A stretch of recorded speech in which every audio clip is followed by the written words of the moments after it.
karena dia terganggu. Itu maksudnya. Emang ada yang melanggar? Karena kenapa juga? Makanya saya kita tahu ya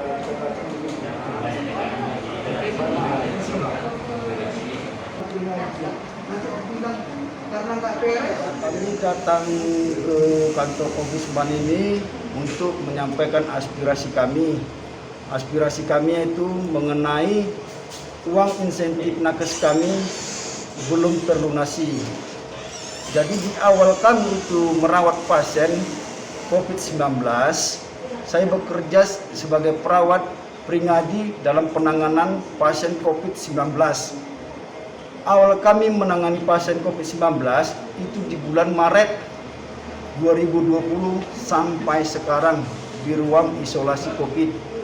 Jadi pada pertama kali itu keluar uang nakes insentif kami itu di bulan 10 yang hanya kami menerima cuma 2 bulan, yaitu bulan Maret dan April.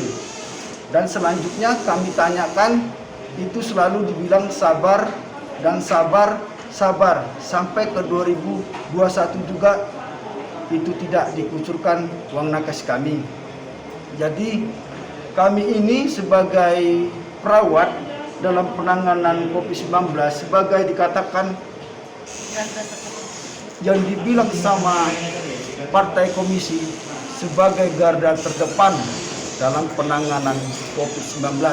Jadi kami dihargai.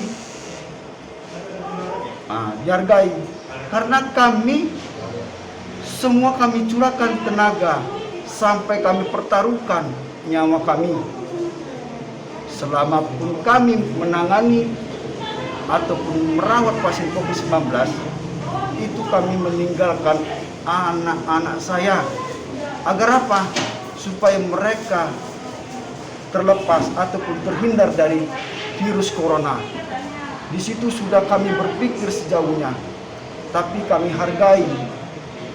Kami mempunyai peri kemanusiaan kepada pasien-pasien kami yang terpapar COVID-19. Hargailah kami sebagai pekerja dalam penanganan COVID-19. Cuma itu saja, supaya kami mendapatkan uang nakes kami yang belum terlunasi. Kami tidak menyalahkan siapapun, tapi kami bantu dengan berupa payah kepada pejabat-pejabat petinggi. Kami hanya mengharap itu saja, biar kami pun mendapat upah apa yang dijanjikan.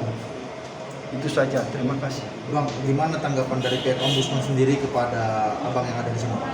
Tanggapan Ombudsman terkait laporan ini, mereka menanggapi dengan secara dewasa dan tidak ada pun satu kekurangan apapun. Hanya mereka mengajari bagaimana cara penyampaian aspirasi kami ini. Memang kami salut untuk Ombudsman. Oke. Bang, jadi laporannya maksudnya ada yang perlu dilengkapi kita atau gimana Ya. Bang sejauh ini? Perlengkapan dari mana nih? Berkas laporan yang kita mau laporkan ini Bang, persoalan kita mengadu di Ombudsman nih. Untuk saat ini masih tidak ada yang perlu, cuman tinggal udah kami laporkan semuanya, masalahkan. Untuk pelengkapan berkas belum ada diminta apa-apa. Sudah lengkap semua. Apa sebenarnya Bang yang menjadi kendala? Kenapa insentif orang abang tidak diberikan? Ya, begini.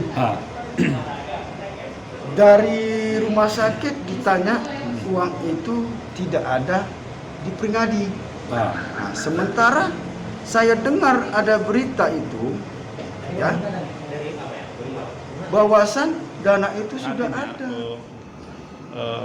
Nasib yang dialami oleh teman-teman kita tenaga kesehatan nakes yang di Rumah Sakit Pringadi yang khusus menangani COVID ya. Padahal kita sama-sama tahu bahwa nakes COVID itu adalah posisi garda terdepan dalam menghadapi COVID-19 yang setahun terakhir melanda kita ya, Indonesia, termasuk Sumatera Utara dan Medan. Kenapa kita prihatin? Karena ternyata menurut penyampaian laporan mereka tadi ke kita di sini bahwa insentif mereka ternyata sampai sekarang belum terbayarkan ya. Jadi ada yang bekerja sudah 12 bulan, tapi yang insentifnya yang diberikan baru 2 bulan. Ada yang bekerja sudah 6 bulan, sama sekali belum menerima insentif. Gitu. Itu tadi yang kami dengarkan tadi laporannya. Jadi ada yang sudah 12 tapi baru 2 bulan menerima insentif, dan 6 bulan belum sama sekali. Nah, kalau kami melihat tadi dari penjelasan mereka sepertinya ada kesalahan tata kelola dana COVID di Pemko Medan, karena ini Pringadi kan di luar Pemko Medan. Ada kesalahan, dugaan salah tata kelola dalam pengelolaan dana COVID ini ya. Karena apa? Pertama, kenapa ini bisa terjadi? Sudah setahun mereka bekerja, kenapa baru 2 bulan menerima insentif? Sudah 6 bulan bekerja, sama sekali belum menerima insentif. Ini indikasi bahwa ada kesalahan tata kelola dana itu. Yang kedua saya lihat adalah ada dugaan pemotongan ya. Jadi misalnya gini, mereka mengatakan sudah menandatangani contoh 12 juta, ya kan? Tantangan 12 juta. Tapi terima cuma 11 juta misalnya kan. Nah, kalau dibilang itu pajak, saya kira 5% terlalu besar, potongan sejutaan misalnya gitu. Nah ini, jadi kita menduga ada pemotongan gitu. Nah ini, jadi ini hal-hal menurut kami yang menurut kami ada tata kelola yang salah dalam pengelolaan dana COVID di Medan itu. Tentu kita merasa saya kira dugaan kita sementara ini jangan-jangan ini potensi korupsi gitu ya.